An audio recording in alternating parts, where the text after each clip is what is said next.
चुनावी सरगर्मी मध्य प्रदेश में भी है। वहां 28 सीटों पर विधानसभा के उपचुनाव हो रहे हैं। इन उपचुनावों में कांग्रेस का जितना बीजेपी से मुकाबला है, उतना ही अपने ही पुराने साथियों से भी। तो फिलहाल वहां गद्दारों की परिभाषा बदल गई है। कल तक बीजेपी के लिए जो गद्दार थे, वो अब कांग्रेस के लिए गद्दार हैं, और जो सिंधिया को गद्दार कह रहे हैं, उन्हें भी सिंधिया गद्दार बता रहे हैं। रिपोर्ट हर्षा कुमारी सिंह की है।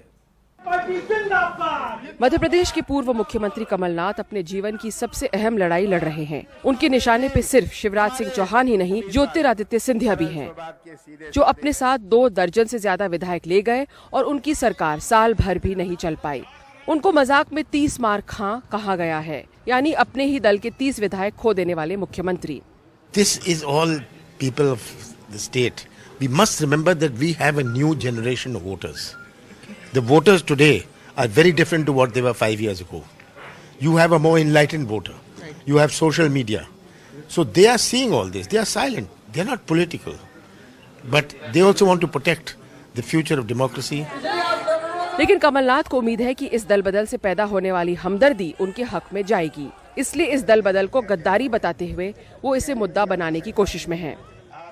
हमारे संविधान में प्रावधान है कि अगर कोई विधायक का निधन हो जाए, कोई सांसद का निधन हो जाए, तो उपचुनाव होता है।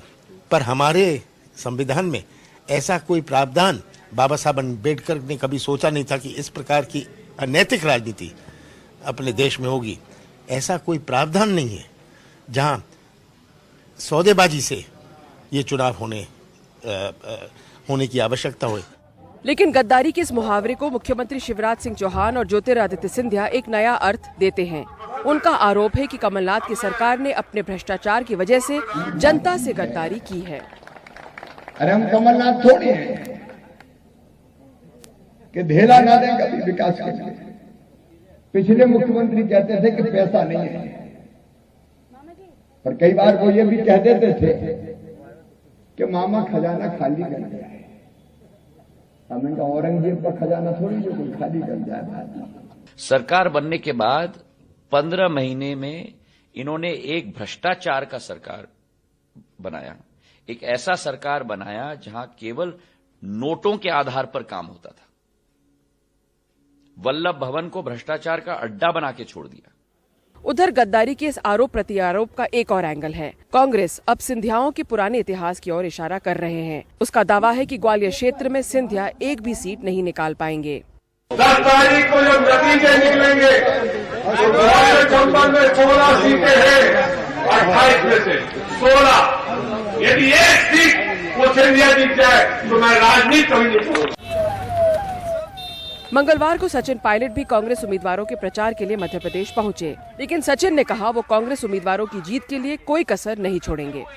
3 नवंबर को जो मध्य प्रदेश में वोट डलेगा, असल में वो सिर्फ उपचुनाव ही नहीं बल्कि पूरी सरकार की किस्मत तय करेगा। साथ ही कमलनाथ की कांग्रेस में और ज्योतिरादित्य की हैसियत बीजेपी में भी तय करेगा। शिवराज सिंह ने जो तख्ता पलट किया है, क्या वो मतदाताओं के गले उतरा है या नहीं, उसका भी फैसला 3 नवंबर को होगा। ग्वालियर से रिजवान खान के साथ हर्षा कुमारी सिंह, एनडीटीवी इंडिया।